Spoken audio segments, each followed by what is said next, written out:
मंगलाचरण करेंगे। ओम नमः सिद्धेभ्य जय श्री ओम नमः सिद्धेभ्य जय श्री ओम नमः सिद्धेभ्य। मंगलम भगवान वीरो मंगलम गौतमो गणी मंगलम कुंद कुंदाद्यो जैन धर्मोस्तु मंगलम। सर्व मंगल मांगल्यम सर्व कल्याण कारकम प्रधानम सर्वधर्माणां जैनम जयतु शासनम। जैनम जयतु शासनम जैनम जयतु शासनम। मोक्ष मार्ग प्रकाशक का छठवां अधिकार चल रहा है। इसमें पंडित जी ने कुदेव कुगुरु और कुधर्म का वर्णन किया। जिसमें से कुदेव को हमने बहुत विस्तार से जाना। कुगुरु भी हमारा विषय पूरा लगभग समाप्त हो गया। और आज से अपन कुधर्म के बारे में जानेंगे। और उसके पहले जो है वो आपको वो पिछला जो कल तो अपन ने कंक्लूड किया था उसके पैराग्राफ एक फिर से पढ़ करके फिर अपन कुधर्म के बारे में जान।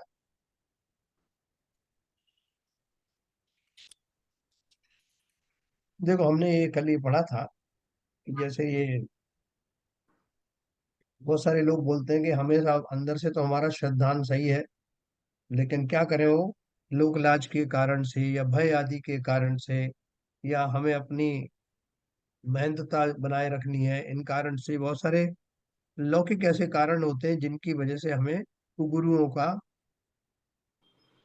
वो वंदन आदि स्तुति आदि करते हुए हम दिखाई देते हैं।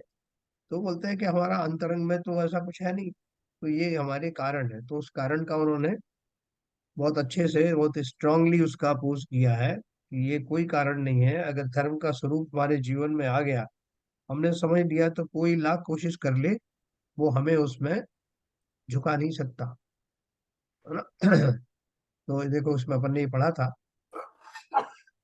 यहाँ कोई कहे हमारे अंतरंग में श्रद्धांत तो सत्य है, परंतु बाह्य लज्जा आदि से शिष्टाचार करते हैं, सो फल तो अंतरंग का होगा। है ना, वो कह रहे हैं हमारा मन तो अच्छा है ना साहब, हम उनको गुरुओं को मन से थोड़ी मानते। उत्तर दिया कि षठ पाहुड़ में लज्जादि से वंदनादि का निषेध बतलाया था। वह पहले ही कहा था, कोई जबरदस्ती मस्तक झुकाकर हाथ जुड़वाए तब तो यह संभव है कि हमारा अंतरंग नहीं था, परंतु आप ही मानादिक से नमस्कार आदि करे, वहां अंतरंग कैसे ना कहें। जैसे कोई अंतरंग में तो मांस को बुरा जाने, परंतु राजादिक को भला मनवाने को मांस भक्षण करे तो उसे व्रती कैसे माने। उसी प्रकार अंतरंग में तो कुगुरु सेवन को बुरा जाने, परंतु उनको व लोगों को भला मनवाने के लिए सेवन करे तो श्रद्धानी कैसे कहे। इसलिए बाह्य त्याग करने पर ही अंतरंग त्याग संभव है। इसलिए जो श्रद्धानी जीव है उन्हें किसी प्रकार से भी कुगुरुओं की शुश्रूषा आदि करना योग्य नहीं है। देखो मैं आपको इसके एक उदाहरण बताऊं कि मैं बहुत छोटा था जब, तो हमारे दादाजी गांव में जो रहते थे, तो वो गांव में टाउन एरिया है, जैसे नगर पंचायत होती ना, पहले टाउन एरिया होता। तो टाउन एरिया में जो तहसीलदार की पोजीशन में था, वो हमारे घर के जो सामने ही टाउन एरिया बना हुआ था, उसमें वो उनका ऑफिस था। तो उसने एक बार उनको, अच्छा हमारे दादाजी से बहुत अच्छी दोस्ती थी सबकी, जबकि वो मुस्लिम थे तहसीलदार वगैरह। तो उन्होंने डिमांड किया कि आप एक काम करिए कि हमको एक इतनी सारी चीजें आप मिठाई मिठाई जो खिला रहे हो मिठाई छोड़ दीजिए, हमें तो एक मुर्गी मंगवा दी। तो दादाजी ने कहा कि मैं तो ना मुर्गी खाता ना मैं खिलाता, तो इसलिए मैं तो इसके लिए बाध्य नहीं हूँ। तो उन्होंने बोला कि अच्छा एक काम करो, आप नहीं मंगा सकते तो आप 50 रुपए दे दो, हम ही मंगा लें। दादाजी ने कहा कि पैसे तो हम 50 रुपए दे देता, लेकिन अब ये जान करके कि आप इससे मुर्गी मंगाओगे, मैं बिल्कुल नहीं दूंगा। आपकी हमारी दोस्ती भी है, आप अधिकारी भी हैं, लेकिन धर्म एक बहुत पर्सनल चीज होती है, मेरे सामने की बात है, मुझे अभी तक याद है। तो वो बहुत नाराज हो गया वो तहसीलदार। उसने बोला अभी सेठ जी आप देख लेना। उन्होंने दादाजी ने कहा कि जो बने आपसे कर लीजिए आप। तो 10 मुकदमे उन्होंने दादाजी पर लगाए। वो लड़ते रहे मुकदमे और सब में जीत भी गए। लेकिन उन्होंने अपने प्रिंसिपल से, सिद्धांत से समझौता नहीं किया। तो यहाँ जो पंडित जी जो बात कर रहे हैं वो यही कह रहे हैं कि अगर वास्तव में हम धर्म पर दृढ़ हैं तो कोई ताकत हमें झुका नहीं सकती। और उसका अगर प्रैक्टिकल एस्पेक्ट देखना है तो हम तरह तरह की जो है वो ऐसे बचाव अपने लिए कर सकते हैं कि ऐसे जो प्रसंगों को हम टाल सकते हैं। बाकी दुनिया में तो हम बहुत चतुर हैं, तो इसमें क्यों ना चतुर हो अपने धर्म को, सिद्धांत को बचाए रखने के लिए। तो वो करना। इस प्रकार कुगुरु सेवन का निषेध किया। यहाँ कोई कहे, है ना, ये भी अपन ने पढ़ लिया, कोई कहे किसी तत्व श्रद्धानी कुबेर सेवन से विख्यात कैसे हुए, अपन ने पढ़ लिया। अब इसके बाद में ये अपन पढ़ेंगे आज से। इस प्रकार कुगुरुओं का निरूपण किया, कुधर्म का निरूपण और उसके श्रद्धानादि का निषेध। यानी कुधर्म किसे कहते हैं और कुधर्म में क्या श्रद्धान कैसे खोटा हो जाता है। अब कुधर्म का निरूपण करते हैं। जहां हिंसा आदि पाप उत्पन्न हो व विषय कषायों की वृद्धि हो, वहां धर्म माने सो कुधर्म जानना है। प्रत्यक्ष में दिखाई दे रहा है कि ऐसे हिंसा आदि पाप हो रहे हैं। और जिन जिन जगहों पर मैं बैठा हूँ, जिस प्रकार के जो कार्यक्रम चल रहे हैं, उन सबसे विषय कषायों में वृद्धि होती हुई दिखाई दे रही है। फिर भी मैं उसे धर्म मानूं, जो कि वास्तव में कुधर्म ही है। यज्ञ आदि क्रियाओं में महाहिंसादिक उत्पन्न करे, बड़े जीवों का घात करे, अपने पढ़ा था, और इंद्रियों के विषय पोषण करे, उन जीवों में दुष्ट बुद्धि करके रौद्र ध्यानी हो, है, तीव्र लोभ से औरों का बुरा करके अपना कोई प्रयोजन साधना चाहे और ऐसे कार्य करके वहां धर्म माने, सो सब कुधर्म है। देखो अपन ने आर्त ध्यान के बारे में अपन ने जाना कि जिनमें मेरे भाव खोटे होते हैं, कोई सवाल मुझे सताए या मेरे मैं आहत होता हूँ, दुखी होता हूँ, तो वो सब रात और आर्त ध्यान के परिणामों में आता है। रौद्र ध्यान में क्या आता है कि जब किसी जीव को सताने से वो दुखी होता है तो मुझे आनंद आता है, जिसे हम सैडिस्टिक प्लेजर कहते हैं अंग्रेजी में। यानी दूसरे जीवों को सताने से या उनको कुछ विपरीत करने से उनको जो रिएक्शन होती है उससे मैं सुखी महसूस करता हूँ, आनंदित होता हूँ। अपने रौद्यान के स्वरूप पढ़े थे ना, प्रकार, हिंसानंदी, वृषानंदी, वृषानंदिनी, चौरानंदी, ये सब थे ना। चोरी किसी कर ली तो वो जो दुखी हो रहे हैं तो अपन बहुत आनंद मना रहे हैं, और किसी झूठ बोल करके किसी को सताया तो अपन उसमें बड़े खुश हो रहे हैं। ये जो प्रकार थी ना, तो दूसरे जीवों का अनिष्ट करके अपने आनंद का अनुभव करना, किसी तीव्र लोभ के कारण औरों का बुरा करना, अपना प्रयोजन साधना, ऐसे कार्य करके और महाधर्म माने, सो कुधर्म है। मतलब साहब बहुत भीड़ पड़ रही थी जहाँ, वो क्या करें, वो प्रतिमा जी के जो है वो स्पर्श करने की बात चल रही थी वहां साहब, और ऐसे लोग धक्का मुक्की कर रहे थे। मैंने भी दो तीन को ऐसा जोर का धक्का दिया कि नीचे गिर पड़े। और मैंने आखिर में मार धाड़ करके प्रतिमा जी के चरण स्पर्श करके ही आया साहब। आज मुझे बड़ा गौरवान महसूस हो रहा है, गौरव सा महसूस हो रहा है कि इतने लोगों को मैंने विजय प्राप्त कर ली। क्या विजय प्राप्त की? जिन भावों के द्वारा मैंने वो सब संघर्ष किया, वो भाव उत्तम थे क्या? स्पर्श करने से इतना ज्यादा फर्क नहीं पड़ता। अगर ऐसी मुसीबत भी आ रही है कि वहाँ सारे लोग जो है उनको बहुत हटाना पड़ेगा आपको, तो ऐसा कुछ नहीं जा रहा। नमस्कार तो भावों से हम जो है परोक्ष में भी कर सकते हैं, स्पर्श करने की जरूरत नहीं है। सुगमता से हो जाए तो ठीक है, नहीं होता तो उसके लिए मारामारी नहीं करना। तो इसलिए बोल रहे हैं कि इतने जीवों को सता करके और मैं कुछ उपलब्धि करना चाहूं, तो वास्तव में वो धर्म नहीं। ऐसे कार्य करके वहां धर्म माने, सो कुधर्म है। तथा तीर्थों में वह अन्यत्र स्नान आदि कर कार्य करे, वहां बड़े छोटे बहुत से जीवों की हिंसा होती है, शरीर को चैन मिलता है, इसलिए विषय पोषण होता है और कामादिक बढ़ते हैं। कुतूहलादि से वहां कषाय भाव बढ़ाता है और धर्म मानता है, सो यह कुधर्म है। मैंने आपको एक कहानी सुनाई थी प्रथमानी योग की, एक राजा की ना, जिसके शरीर में जो उष्ण दाह की बीमारी हो गई थी, जिसके कारण उसका शरीर ऐसा दिन रात ऐसा लगता था कि जल रहा। और एक दिन वो दरबार में बैठे हुए थे, तो ऊपर से दो बड़े बड़े से तिरंज जीव ऊपर छत के ऊपर लड़ रहे थे। तो लड़ने से उनका जो खून निकला वो उसके शरीर पर पड़ा, और उसको अपने दाह में काफी शांति महसूस हुई। तो उसने अपने बेटे को ऑर्डर दिया कि तुम एक काम करो, ये जो जो जीव है इनको जरा पता करो कि कहाँ मिलेंगे, और इनको पकड़ो, और इतनी तादाद में मारो इनको कि एक कुंड भर जाए इनके रक्त से, मैं उसमें स्नान करूं। तो और बड़ा खुश होकर के उसने ये बात कही कि आज मुझे औषधि मिल गई। लेकिन बेटा जो है धर्म के आचरण पर चलने वाला था। उसने कहा कि पिताजी, ये संभव नहीं है, इतने जीवों का घात करके आपको की दाह मिट जाए, तब भी मैं ये कार्य नहीं कर सकता। उन्होंने कहा देखो, मैं न केवल तुम्हारा पिता हूँ बल्कि राजा भी हूँ। मैं तुम्हें दंड दे सकता हूँ, तो आप खूब दंड दीजिए, बाकी ये अधर्म का कार्य तो मैं नहीं करूंगा। है बाकी पर आगे की कहानी है कि वो उसको मारने दौड़ा तलवार लेकर के, और वो स्वयं ही फिसल करके मर गया।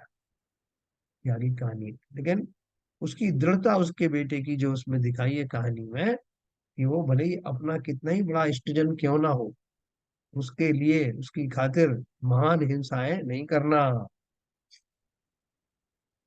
तो क्योंकि इससे शरीर को चैन मिला, इससे विषय पोषण होता है, कामादिक बढ़ते हैं, कुतूहल आदि से वहाँ कषाय भाव बढ़ाता है, और धर्म मानता है, सो यह कुधर्म है। तथा संक्रांति ग्रहण व्यतिपात आदि में दान देता है, वह बुरे ग्रहादि के अर्थ दान देता है। अभी देखो, एक मैं आपको एक उदाहरण बताऊं कि जैसे मान लीजिए आपको एक मंदिर में पूजन करने के लिए जाना, और मंदिर बहुत प्राचीन है, उसके आसपास जो है एक कुआं है, और कोई व्यवस्था नहीं है नहाने की। वो कुआं कैसा है कि वो बरसों पुराना कुआं है, उसमें बड़े बड़े जीव रह रहे हैं, मगर आदि रह रहे हैं, मेंढक छिपकली सब रह रहे हैं। देखने से ही उसमें एकदम डर और ग्लानि जैसा लगता है। लेकिन आपको करना है पूजन, तो स्नान करना है, उसमें से एक बाल्टी पानी निकालने में बहुत सारे जीवों की हिंसा होने वाली, और उसके बाद भी वो बाल्टी में बहुत सारे जीव भर के आएंगे, बड़े बड़े जीव। तो ऐसी विषमताओं के बीच में स्नान करने के लिए क्या मैं बाध्य हूँ, या इसके लिए कोई अल्टरनेटिव निकाल सकते? बोलिए सीवी जैसा।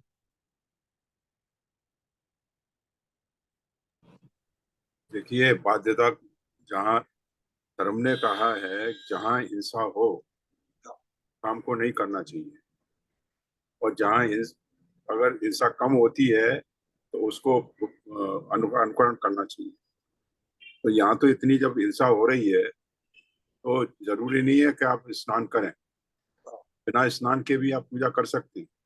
बहुत बढ़िया, बहुत बढ़िया। ये तो क्योंकि रिचुअल्स क्रिया है, क्रियाओं में ज्यादा अगर विश्वास करेंगे हाँ, तो आपकी आकुलता रहेगी, और वो आकुलता लगी रहेगी आपको, तो वो आपका धर्म ध्यान हो ही नहीं पाएगा। आहुति दे करके आपने थोड़ी सी अगर वो स्नान कर लिया, तो कोई फायदेमंद सौदा नहीं है। नहीं, वो आपको कचोटता रहेगा कि मैंने इतने जीवों के अंदर से हिंसा की। आपका जो उपयोग है आपकी पूजा में लगेगा ही नहीं सर, चाहे कुछ भी कर लीजिए। चलिए ठीक है, आगे चलते हैं। सो तथा संक्रांति ग्रहण व्यतिपातादिक में दान देता है। हमने देखा संक्रांति वगैरह जो होती है या ग्रहण लगता है, तो वो दान मांगने आते थे पहले लोग। अभी तो पता नहीं आते हैं कि नहीं। आते हैं, तो अभी हम भी आते हैं सर। गांव वगैरह में अभी होगा। नहीं, यहाँ तो भी वो आते हैं, अच्छा, सुबह से ही चालू हो जाते हैं। संक्रांति ग्रहण व्यतिपातादिक में दान देता है, वह पूरे ग्रह आदि के अर्थ दान देता है, पात्र जानकर लोभी पुरुषों को दान देता है। दान देने में स्वर्ण हस्ती घोड़ा तिल आदि वस्तुओं को देता है, परंतु संक्रांति आदि पर्व धर्म रूप नहीं है। है ना?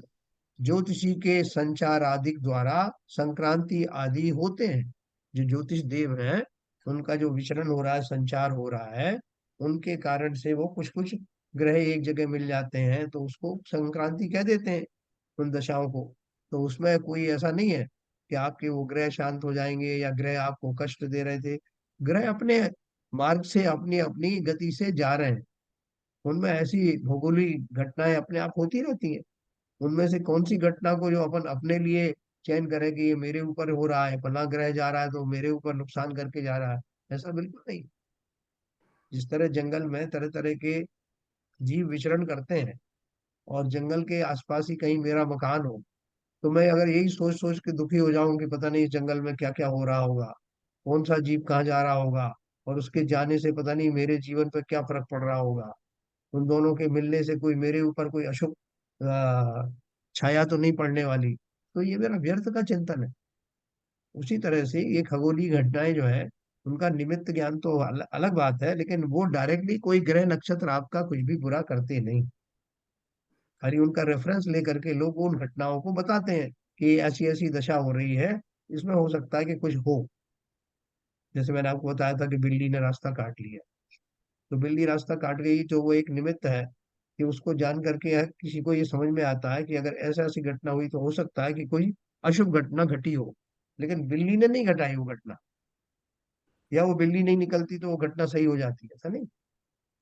जिस तरह भूकंप आता है तो कुत्तों को ज्ञान हो जाता है, तो कुत्ते भौंकने लगते हैं। या जो चंद्र सूर्य ग्रहण आदि होता है उसमें भौंकने लगते हैं, उनकी सेंसिटिविटी ऐसी है।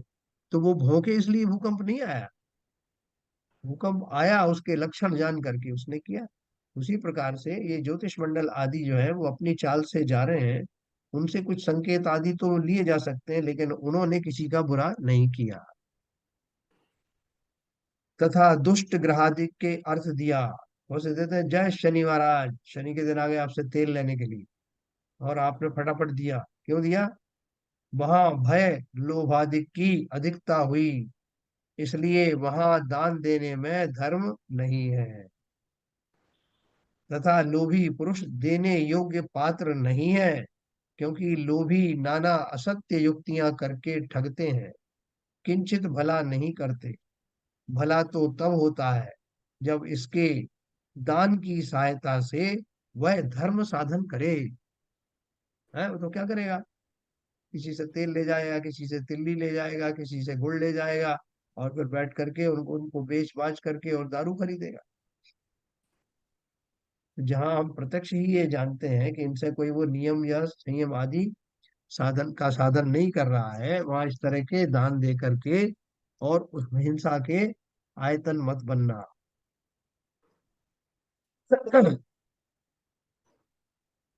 लोभी पुरुष देने योग्य पात्र नहीं है, क्योंकि लोभी नाना असत्य युक्तियां करके ठगते हैं, किंचित भला नहीं करते। भला तो तब होता है जब इसके दान की सहायता से वह धर्म साधन करे, परंतु वह तो उल्टा पाप रूप प्रवर्तता है। पाप के सहायक का भला कैसे होगा? यही यही रहनसार शास्त्र में कहा। सब पर सब पुरिषाणम दानम कपतरूणम फलाणम सोहम वा लोहीणम दानम जय विमान सोहा सबस्य जाने हैं। सत्पुरुषों को दान देना कल्प वृक्षों के फलों की शोभा के समान है। शोभा भी है और सुखदायक भी है। तथा लोभी पुरुषों को दान देना होता है सो शव अर्थात मुर्दे की ठटरी की शोभा समान जानना। है ना, जैसे मुर्दे को जिस पर लिटाते हैं ना, तो वो जो शैया बनाई जाती है, जैसे एमपी में जैसे ठटरी कहते हैं, जो ये बहुत बोलता रहता है ना अपने बागेश्वर बाबा, तो वो उस शैया को खूब सजाने धजाने से क्या होने वाला है, कितने सजा। तो बोल रहे हैं लोभी पुरुषों को दान देना होता है सो शव अर्थात मुर्दे की ठटरी की शोभा समान जानना। शोभा तो होती है, परंतु मालिक को परम दुखदायक होती है, इसलिए लोभी पुरुषों को दान देने में धर्म नहीं है। तथा द्रव्य तो ऐसा देना चाहिए जिसके जिससे उसके धर्म बढ़े, परंतु स्वर्ण हस्ती आदि देने से तो हिंसा आदि उत्पन्न होते हैं और मान लोभादिक बढ़ते हैं, उससे महापाप होता है। ऐसी वस्तुओं को देने वाले के पुण्य कैसे होगा? है ना। इसके अलावा भी आप देखो, दान देने योग्य जो वस्तुएं हैं या जिनका दान नहीं दिया जाना चाहिए, ऐसे भी चीज उपकरण है। जैसे किसी को चाकू छुरी आदि नहीं दिए जाते दान में। क्यों नहीं दिए जाते? क्योंकि उनसे हिंसा भी हो सकती है ना। अपन एयर में भाई एयर जाते हैं ना, तो वो नुकीले सारे जो चीजें उपकरण हटवा देते हैं कि आपको छोटी सी कैंची, छोटा चाकू, ये सभी नहीं चलेंगे। क्यों? कि उन्हें शंका है कि आप इसका गलत इस्तेमाल कर सकते हो। ऐसे बहुत सारे ऐसे उपकरण हैं जिन्हें दान में नहीं देना चाहिए। उनकी एक लिस्ट है अलग से, आपको जैन धर्म जानिए में मिल जाए। तो यहाँ वो क्या बोल रहे हैं, मोटी मोटी बात क्या है, द्रव्य ऐसा दान में देना चाहिए जिससे उसके धर्म बढ़े। जैसे कोई थोड़ा किंचित भी अगर जो है वो मुक्ति के मार्ग को समझना चाहता है, तो उसको अच्छे अच्छे साहित्य की भेंट करो। उसका जन्मदिन है या कुछ और है, आप कुछ और चार चीजें देते हैं उसकी बजाय उसको अच्छा सा साहित्य भेंट करो। या कोई आरती वारती करने का उपकरण है, वो आप भेंट करिए। ऐसी कोई चीजें जो जिससे उसके धर्म के साधन बढ़े। पुस्तक रखने की जो वो ट्राइपॉड आता है वो दे दीजिए, चौकी दीजिए। ऐसे बहुत सारी चीजें हैं। आप बोलो नहीं साहब, वो नाराज हो जाएंगे साहब, ऐसे इतने बड़े आदमी है उनको क्या पुस्तक दें। वो नहीं, वो खुद ही खरीद सकते हैं। खरीद सकने की बात नहीं है। आपने किसी को कोई पुस्तक दी तो आज पढ़ेगा नहीं भले ही, लेकिन एक ना एक दिन उसको जिज्ञासा रहेगी, यार ये किताब दी है तो इसको देखो तो सही क्या है। और लेकिन देना उसको ही जिसको थोड़ी सी भी उसकी तरफ झुकाव हो। और किसी को दे दिया तो रद्दी में भेज दे। इसलिए दान देते समय बहुत सावधान रहना। पात्र कैसा है, उसकी मन स्थिति क्या है, जो वस्तु दी जा रही है उससे उसके ऊपर क्या प्रभाव पड़ेगा, वो वस्तु का संचय करके रखेगा या फेंक देगा। ये सब बातें ध्यान करके करना। वरना अगर उसने अभिनय किया उसका, तो उसके छींटे, दोष के छींटे हम तक भी आएंगे। तो ऐसी वस्तुओं को देने वाले को पुण्य कैसे होगा? तो ये सब किसमें बताया हुआ है, ये टॉपिक क्यों चल रहा है? कि ऐसा जो धर्म बनाया हुआ है कि जिसमें आप जो है सोने चांदी आदि का दान दीजिए, संक्रांति आदि में, ग्रहण आदि में दान दीजिए, ये धर्म का स्वरूप बताया गया है कहीं कहीं। भले ही जैन धर्म में ना हो, लेकिन जैन धर्म में कहीं कहीं पहुंच गया है, घुस गया है। तथा विषयासक्त जीव रति दानादिक में पुण्य ठहराते हैं, परंतु जहाँ प्रत्यक्ष कुशील आदि पाप हो, वहां पुण्य कैसे होगा? है ना। तथा युक्ति मिलाने को कहते हैं कि वह स्त्री संतोष प्राप्त करती है। सो स्त्री तो विषय सेवन करने से सुख पाती ही है। शील का उपदेश किस लिए दिया? रति काल के अतिरिक्त भी उसके मनोरथ ना प्रवर्ते तो दुख पाती है। सो ऐसी असत्य युक्ति बनाकर विषय पोषण करने का उपदेश देते हैं। देखो बहुत सारे जीव क्या कहते हैं कि साहब आपने बोला ना दान तो किसी भी प्रकार का दिया जा सकता है, तो हम स्त्रियों को एक दान देते हैं जिससे कि वो संतुष्ट हो। तो इस तरह के कुशील आदि के सेवन के द्वारा हम उन स्त्रियों को दान देते हैं जिससे वो खुश रहे। तो पंडित जी ने कहा, रे मूर्खो, स्त्री का जाति का स्वभाव ही ऐसा है कि उनके अपने मनोरथ होते हैं जो उस पर्याय के अपेक्षा से होते हैं, वह उस पर्यायगत होते हैं। तुम कहाँ तक उन मनोरथों की पूर्ति करोगे? और तुम उसके बहाने से स्वयं की आकांक्षाओं की पूर्ति कर रहे हो, इसलिए ये छल करने का दोष भी तुम्हें लगेगा। शील का उपदेश किस लिए दिया? ये क्रियाओं को छोड़ने के लिए दिया कि इनका पालन करने के लिए दिया? है दान के रूप में आपने उसको अर्थ का अनर्थ कर दिया। तो इसलिए बहुत सावधान रहना कि कौन सी वस्तु का क्या आशय निकाला जा रहा है। और अपने ही विषयासक्ति की पोषण के लिए ऐसी युक्तियां जीव बनाते हैं। इसी प्रकार दया दान व पात्र दान के सिवा अन्य दान देकर धर्म मानना सर्व कुधर्म है। देखो उन्होंने एक चीज क्वालिफाई की, दया दान, इसे करुणा दान भी कहते हैं, वह पात्र दान, ये दो ही दान, इसके सिवाय अन्य दान देकर, अन्य दान इसके अलावा आप क्या दोगे और क्यों दोगे?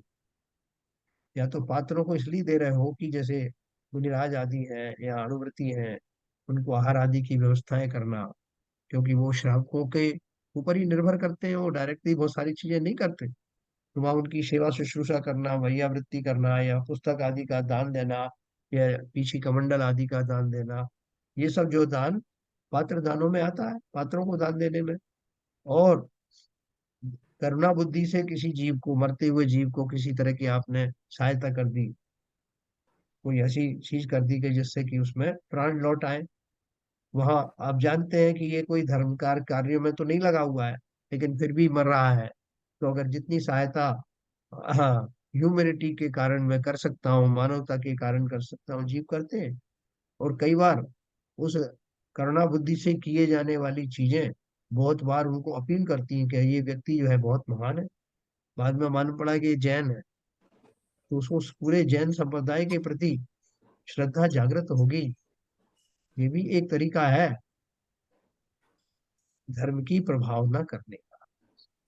वो सर प्रभावना तो सर एक बात कहनी, हाँ अगर वो हिंसक पशु कोई अगर मर रहा है, या हाँ, या वो उसको बचाने के लिए हम प्रयास करते हैं, तो वो किस दान में आएगा? करुणा दान। नहीं, ये बोल रहे हैं बाबू जी कि उसको अगर बचा लिया तो वो फिर किसी जीव को काटेगा, हिंसा करेगा, तो उसको क्यों बचाना? अगर मर नहीं रहा है नहीं, तो मर। देखिए जीव के ऊपर आपका बिल्कुल। क्या, वो जीव का जो स्वभाव है वो उसका स्वभाव है, आपका स्वभाव नहीं है। हाँ आपने तो जीव को जो दुख हो रहा है, उसको कष्ट हो रहा है, और जो मरण की तरफ जा रहा है, उसके ऊपर आपको करुणा भाव आया। जी, उस करुणा भाव को आके, अब तो ऐसे तो कोई इंसान, जीव, पशु तो छोड़ो, एक इंसान का कोई एक्सीडेंट हुआ, और वो जो इंसान था वो बहुत ही व्यभिचारी था, बहुत ही क्रूर था, और ये सोचो कि वो बच जाएगा तो और क्रूरता और करेगा और हिंसा करेगा। मगर जब उसका एक्सीडेंट हुआ, उस समय अगर आप उसकी हेल्प कर रहे हो, तो इंसान को बचाने के लिए करुणा भाव से कर रहे हो। जो उसका कार्य है वो उसके लिए वो जिम्मेदार है, वो भुगतेगा। मेरा अपना तो मतलब जो विवेचन ये है। बहुत बढ़िया। और दूसरा कोई बताओ, बहुत अच्छा बताया। बोलो भाई, शैलन जी है? बाबू जी ने हाँ एक है सर। है। बताइए, हिंसक बोलिए। हिंसक पशु, हिंसक को हमें जो दान देना है, हमारे दान से, हमारे पैसे से, हम जान रहे हैं कि इस पैसे को खर्च करने में, इसको दान देने में हमें, वो हमारा हिस्सा का वो बनेगा, वाइस बनेगा। हम्म, फिर पैसा हमें पैसे, मालूम है, अच्छी तरीके से जानते हैं। बाबूजी पैसे के दान एक की से बात एक कर। सेकंड एक सेकंड एक सेकंड, पूरी बात मैं कर अपनी रहे बात थे। कह लूं। हाँ ये बात सही है कि करुणा दान में जीव को पहले बचाने का पहला प्रयास होना चाहिए, लेकिन एक तरफ वो भी है, ये भी इंस्ट्रक्शंस हैं जिनवाणी में। हम जो दान देते हैं, उस दान से, हमारे दान से यदि क्या हो रहा है, ये भी हमें ध्यान रखना चाहिए। अभी आपने पैसा दिया मंदिर में, मंदिर में आपके पैसे से मंदिर में बजा उसमें लगाने के इन्होंने एक वो कोई ऐसी चीज खोल दी जहां पर के हिंसा हो रही है, तो क्या आपका पैसा जो जो दिया गया है वो उचित होगा? उसमें आपको इंटरफेयर तो करना ही पड़ेगा।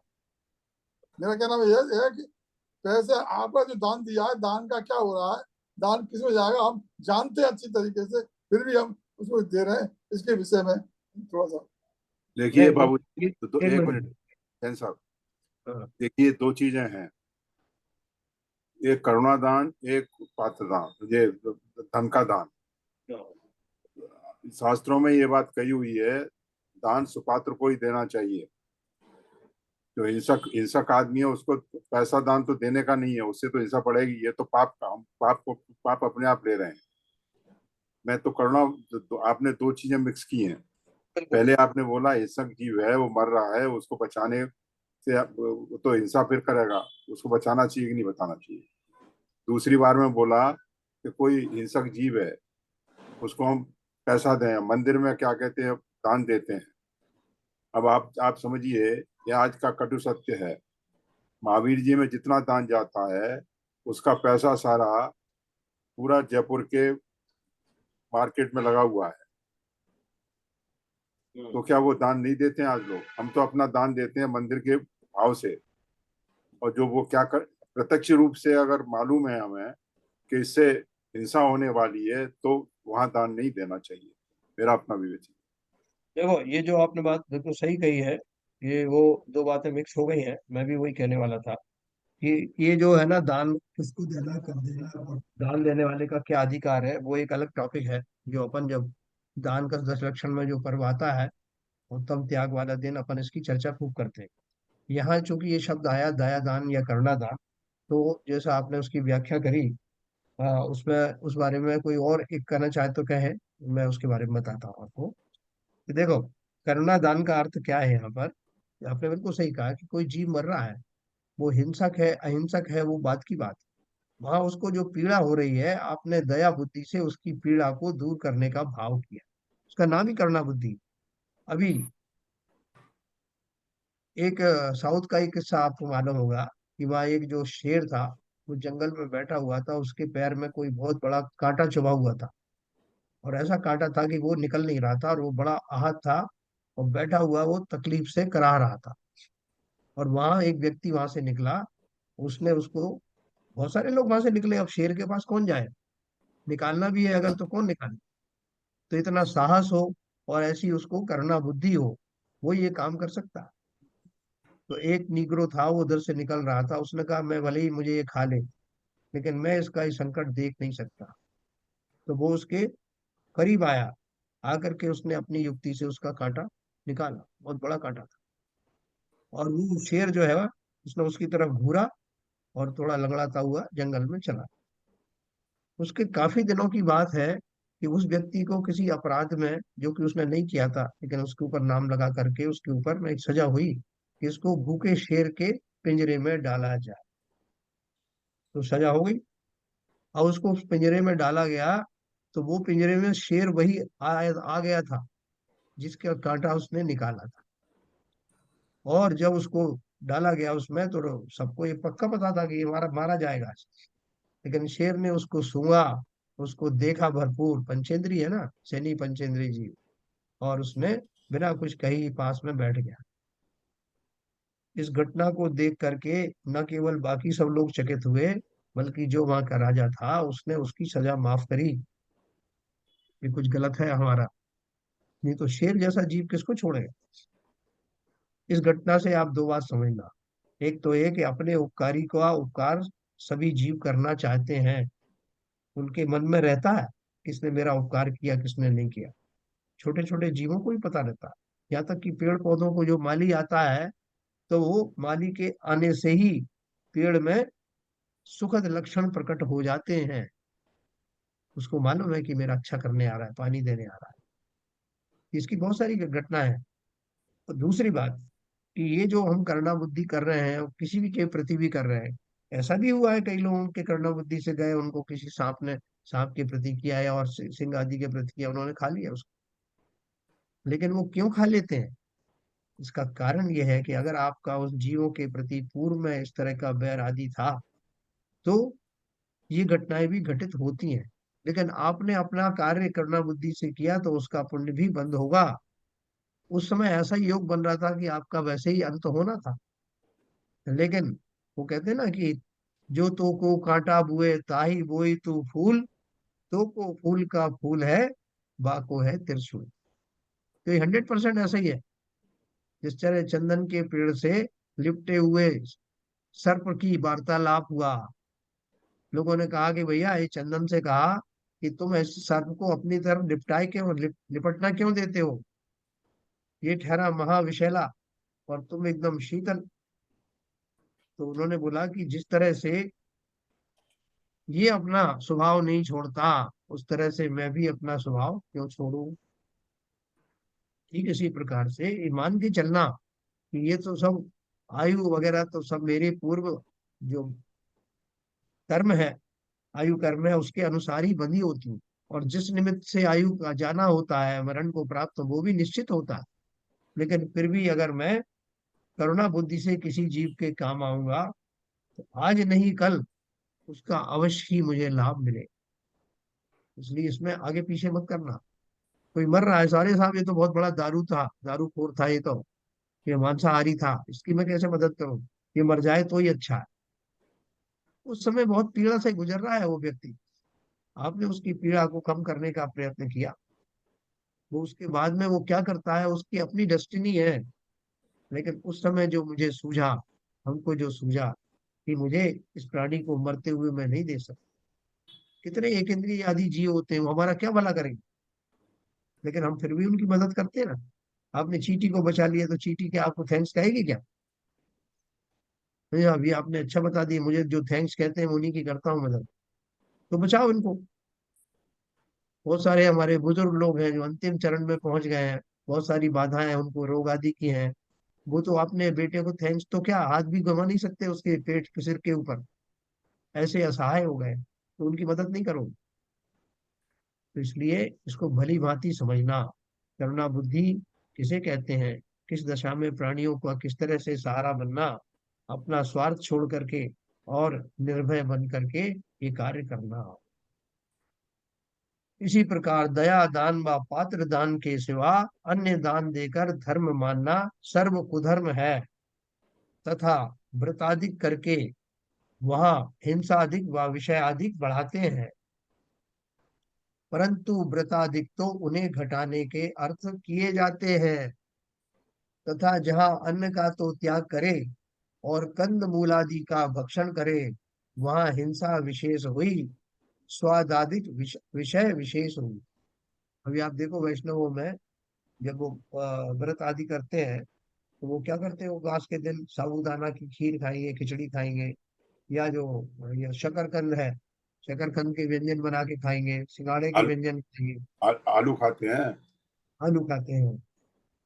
तो वो ये भूल जाते हैं कि उनको नहीं पता कि मैं जो अन्न छोड़ा है, अन्न में फिर भी कम हिंसा थी, और जो मैं ये खा रहा हूँ इसमें बहुत हिंसा है। वो नहीं जानते। आप उनसे कहोगे तो आपका ही वो पास हो जाएगा वो।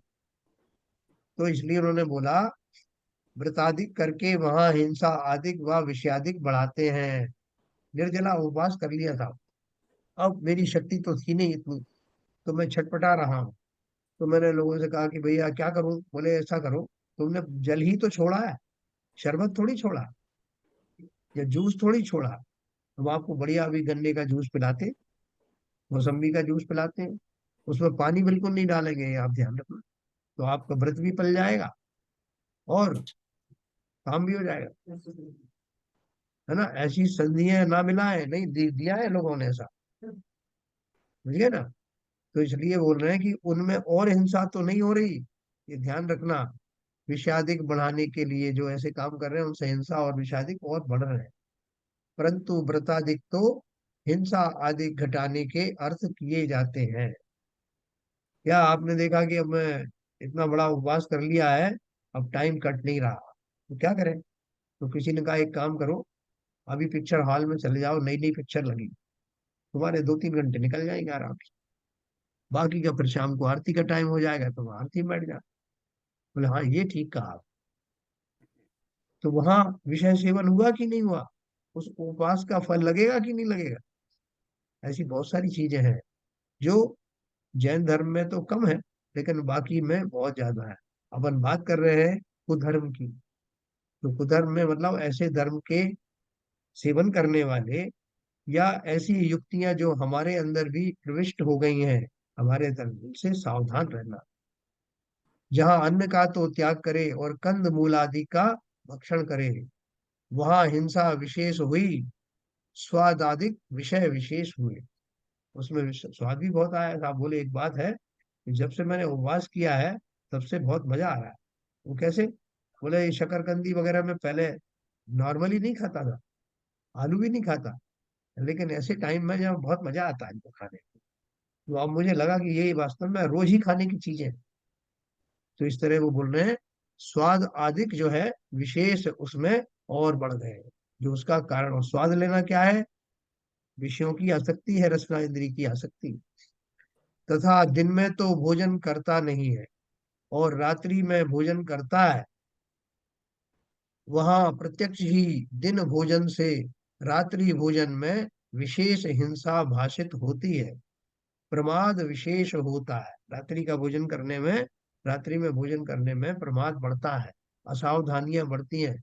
न केवल जीवों के प्रति असावधानी, जो सूक्ष्म जीव गिरते हैं, त्रस्त जीव गिरते हैं भोजन आदि में, उनको अपना भाजन बनाता है। और दूसरा, रात्रि में जो भोजन करने वाले हैं वो बहुत विशेष लोलुपी व्यक्ति होते हैं, इसलिए उनको रात्रि में भोजन करने के भाव आते हैं। प्रमाद विशेष होता है और तीव्र प्रमाद कर्म का बंध होता है। प्रमाद जो है बताया ना, 15 प्रकार का जो प्रमाद होता है, उसमें ये सब आता है। तथा व्रतादि करके नाना श्रृंगार बनाता है, कुतूहल करता है, जुआ आदि रूप प्रवर्तता है, इत्यादि पाप क्रिया करता है। बहुत से लोग ताश खेलते हुए नजर आते हैं। तो क्या करें साहब, टाइम पास करना है, अपना उपवास है, निर्जला। हाँ, एक ही करते हैं साहब हम तो साल में, और बड़ी प्रकार करते हैं, हमें याद भी नहीं आता कि हमने उपवास किया। बोले क्या करते हो? तो बोले अपने ताश खेल लेते हैं, कभी कभी सांप सीढ़ी, कभी लूडो। हाँ, ऐसे बहुत सारे गेम्स हम बना रखे हैं साहब। एक दिन जरा भी याद नहीं आता कि मैंने भोजन नहीं किया, तो उसमें यही लगा रहता है कि आज के दिन जो है इसको हराना है, उसको हराना है, इसमें लगे रहते हैं। तो बोल रहे हैं, व्रतादिक करके नाना श्रृंगार बनाता है। व्रतों के दिन में कैसे रहना? सादा वेश में रहना, या श्रृंगार आदि करके तैयार बैठना कि मैंने जो आज व्रत किए। बहुत सारी जगह पे जो है ना, श्वेतांबर आदि में जो महाव्रत वगैरह करते हैं, जो 8 दिन के व्रत करते हैं, उनको काफी सजा संवार के उनकी पालकी निकाली जाती, और दूर दूर तक लोगों में जुलूस चलता है, उसको सजा संवरा करके निकालते हैं लोग। तो क्या करने वाले? श्रृंगार आदि करके व्रतों की जो है अनुमोदना कर रहे हो, या उसमें अतिचार लगा रहे हो? जो संयम आदि करना उदासीनता का परिचायक है, पंचेंद्री के विषयों श्रृंगार आदि का, उसका अंत में आप लोग क्लाइमेक्स में उसी को दिखा दी। तो बोल रहे हैं, इत्यादि जुआ रूप, जुआ आदि रूप प्रवर्तता है, इत्यादि पाप क्रिया करता है। तथा व्रतादिक का फल लौकिक इष्ट की प्राप्ति और अनिष्ट के नाश को चाहता है, वहां कषायों की तीव्रता विशेष हुई है। कि साहब एक काम करो, आपकी जो बीमारी है ना, या आपकी जो समस्या है, उसके लिए एक उपाय आपको बताता हूँ। फला फला व्रत को ले लो आप। वो व्रत का जो है संकल्प ले लो कि मुझे इतने दिन तक ये करना है, और ये करने से आपको पूरी विधि बताएंगे व्रतों की, जैसे हमारे यहाँ बताई गई, पूरी विधि से करना, फिर उद्यापन करना और ये सब करना। आपको अवश्य ही आपकी बेटी की शादी हो जाएगी, या आपको जो भी धन का संकट दिख रहा है ना, सब समाप्त हो जाए। तो मेरे हृदय में वो उस संकल्प के पीछे वो मेरा जो लक्ष्य है वो बहुत जोर से बोल रहा है। और हर बार सोचता हूँ कि मैंने अभी 1 साल पूरा, 5 साल के व्रत उठाए थे, 1 साल हो गया, देखें कुछ फायदा हुआ कि नहीं। और दूसरा साल आ गया, कुछ फायदा हुआ कि नहीं। दिन रात मेरा लक्ष्य क्या चल रहा है? विषय कषायों से हटने का तो कोई भाव ही नहीं। केन केन प्रकार उस व्रत का पालन कर रहा हूँ, पूरी क्रियाएं पालन कर रहा हूँ, लेकिन लक्ष्य क्या है, उद्देश्य क्या है, मन में क्या भाव चल रहे हैं? तो ऐसी क्रियाओं का कोई लाभ होता नहीं, बल्कि उनकी आड़ में विषय पोषण का, अभिलाषाओं का पोषण करने का पाप अवश्य लगता है। देखो यही उन्होंने कहा। व्रतादि का फल लौकिक इष्ट की प्राप्ति, अनिष्ट के नाश को चाहता है, वहां कषायों की तीव्रता विशेष हुई। हाँ, अब आप बोलोगे साहब कि वो मैना सुंदरी ने भी तो दश लक्षण जो है वो क्या बोलते हैं, आ, सिद्ध चक्र मंडल का विधान किया था, वो इसी अभिलाषा से तो किया था कि उनके पति का कोढ़ दूर हो जाए। और आप हमें बता रहे हो कि कोई अभिलाषा मत रखना। तो इसलिए रखा था क्या उन्होंने? कि हमने तो यही कहानी पढ़ी साहब। इस कहानी में, कहानी की दृष्टि से जो सीक्वेंस हुई वो तो सही है, लेकिन उसके पीछे वो सम्यक दृष्टि नारी थी। अगर उसके अंदर ये भाव होता कि मैं किसी का बुरा भला कर सकती हूँ, इसके कुष्ठ को दूर कर सकती हूँ, फला फला विधि से कर सकती हूँ, तो कर्ता भाव होने वाले जीव को सम्यक दर्शन हो नहीं सकता। एक द्रव्य दूसरे द्रव्य का क्या कर सकता है? श्रीपाल जी का अपने पाप का उदय था, जो जब तक उसका स्थिति थी तब तक चला और चलना था। उसी तरह से मैंने सुंदरी का अपना वो जो, जिसे संकट कह लो या जो संयोग था कोड़ीपति का, वो भी उसके अपने कर्म के हिसाब से था। तो फिर सिद्ध चक्रमंडल विधान ने क्या किया? वो क्यों किया? बोले इसलिए किया कि उनको श्रीपाल जी का कोड़ और दूर हो जाए, या मेरा ये संकट दूर हो जाए, इसलिए नहीं, बल्कि महल के सारे लोग इस घटना से बहुत आहत थे। बहुत उनके मन बेचैन और भारी हो रहे थे।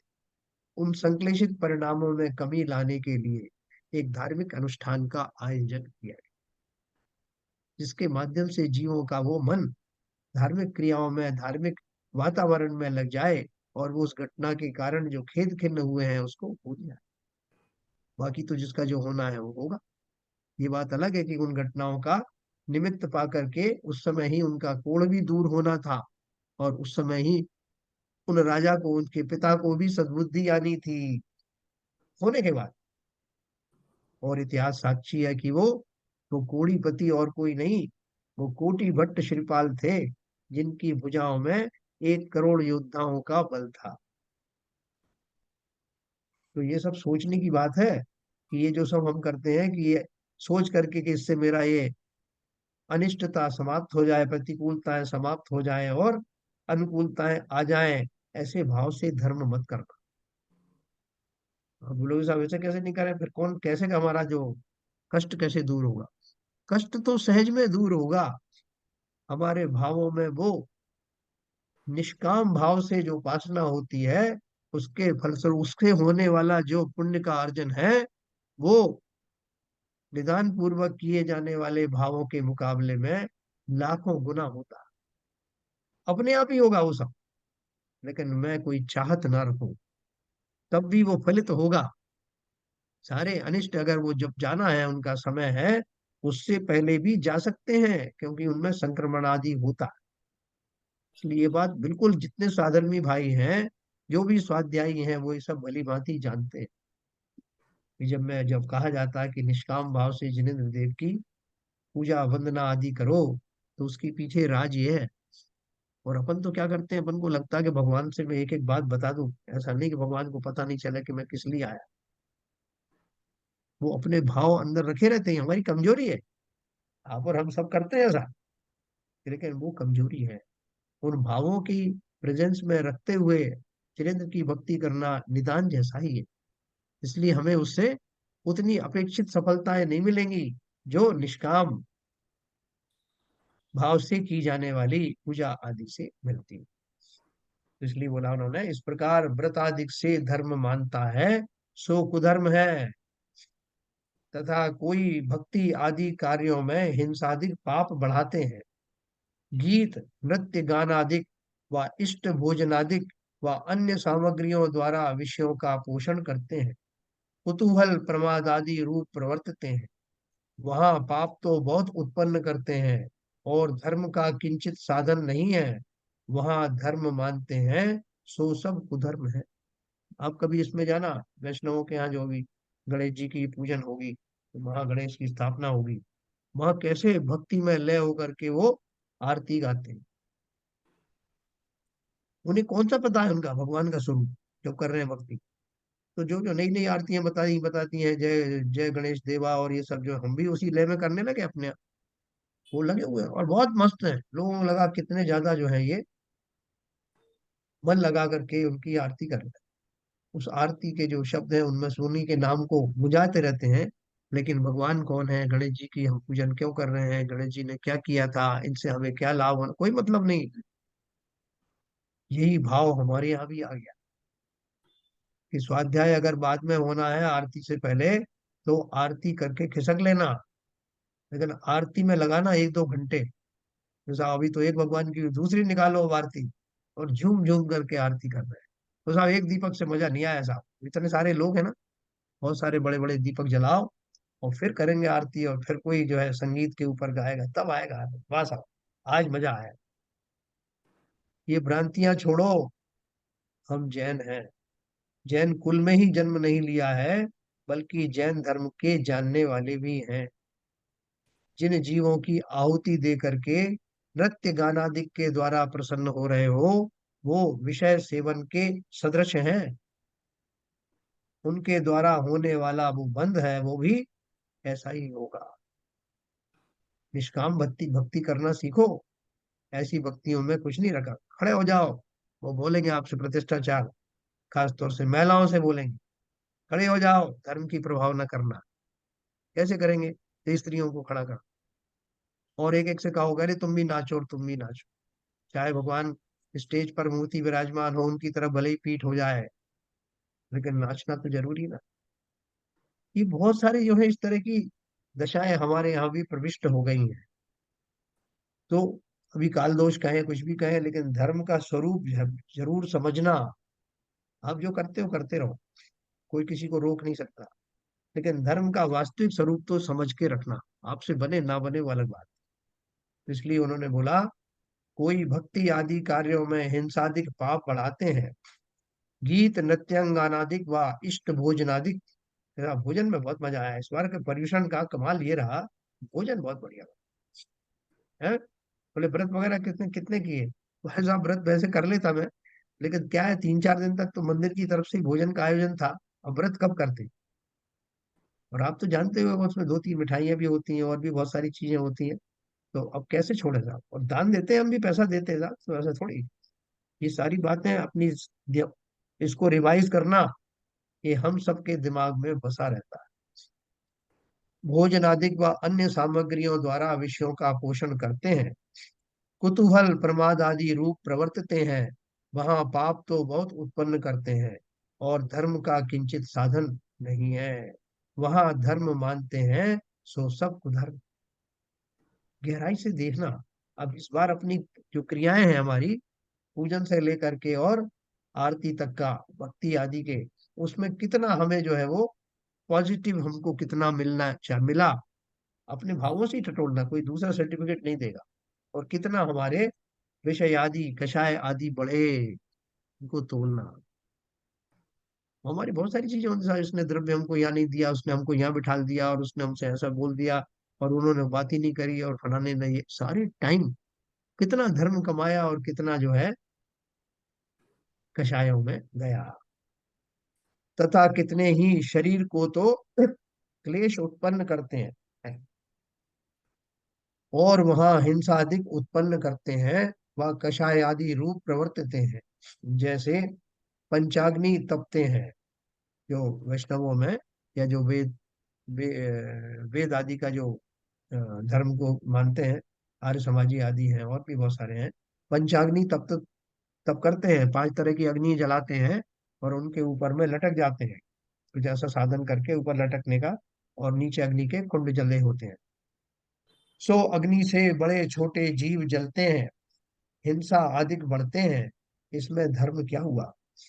तथा औंधे मुंह झूलते हैं, ऊर्ध्व बाहु रखते हैं, इत्यादि साधन करते हैं, वहां क्लेश ही होता है।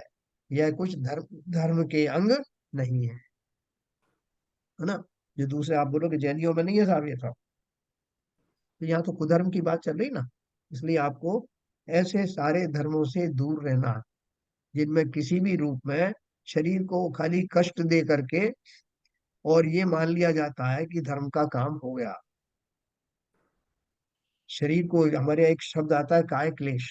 काय क्लेश का अर्थ ये नहीं है कि शरीर को कष्ट देना, बहुत सारे लोग इसका अर्थ यही लगाते हैं। लेकिन काय क्लेश का अर्थ क्या है? कि अपनी काया से जितना बने उस धर्म साधन के लिए उसे निमित्त बनाना। जैसे हम खड़े हो जाते हैं बीच में, काय उत्सर्ग भी कहते हैं, तो उनके भाव में अर्थ यह है कि उस समय अपनी काया में निर्ममत्व भाव से स्थापित हो जाना, उसकी तरफ कम से कम ध्यान देना, उसके जो शरीर आदि के प्रति उपेक्षा के भाव रखते हुए अपनी जो स्तुति आदि है, जो पूजन आदि है, उन कार्यों को करना, वंदना का करना, चिंतन आदि करना, इसके लिए कायक्लेश शब्द दिया है। हमारे यहाँ उसका अर्थ खाली ये नहीं है कि काया को पूरा कष्ट देना। उपवास आदि हमारे यहाँ भी होते हैं, उनमें भी किंचित काया को कष्ट तो होता है, लेकिन हमारे यहाँ भाव शरीर को कष्ट देने का नहीं है। मुझे अपने धर्म का निर्वाह करना है और शरीर के उस कोलाहल को कंट्रोल में करना है, जिसके कारण कि मेरे ध्यान आदि में उपद्रव होते। हमारे यहाँ वो काय क्लेश काय सर्ग का जो अर्थ है पॉजिटिव सेंस में इत्यादि साधन करते हैं, वहां क्लेश ही होता है, यह कुछ धर्म के अंग नहीं है। कल मैं आपको और बताऊंगा, जो हमारे बहुत सारे लोग प्राणायाम वगैरह करते हैं, पवन का साधन करते हैं, अपने ज्ञानार्णव में भी पढ़ा था। तो वो भी बहुत सारे तरीके हैं जिससे लोग धर्म का स्वरूप जिसे कहते हैं। ऐसी बहुत सारी खोटी प्रवृत्तियां हमारे धर्म में भी आ गई हैं, और बाह्य धर्मों से हमें विशेष सावधान रहना। हम कह रहे साहब ये भी तो धर्म करते हैं, तो पंडित जी ने हमको बताया कि वो कैसा धर्म करते हैं, और वो धर्म है कि अधर्म। तो आज हमने इसको विस्तार से पढ़ा, कल अपन इसके बारे में और थोड़ा आगे पढ़ेंगे। ठीक है क्या? समय हो गया, वो आए क्या? आज नहीं आए।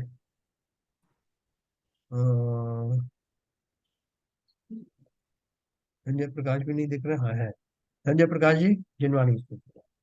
अच्छा, एक बात कहना चाहता था, अभी ये इसके सभा के बाद में मैटर डिस्कस करना है। एक मिनट संजय जी। तो आरपी जैन साहब, सीबी जैन साहब, और ये मामा जी अगर आ जाएंगे तो मामा जी, और बीबी जैन साहब, बाबू जी, ये अपन डिस्कस करने वाले हैं कुछ, वो वहां पर विजिट करने के लिए, पत्थर के लिए। तो ये लोग अभी रुक जाएंगे। चलिए, जिनवाणी स्थिति।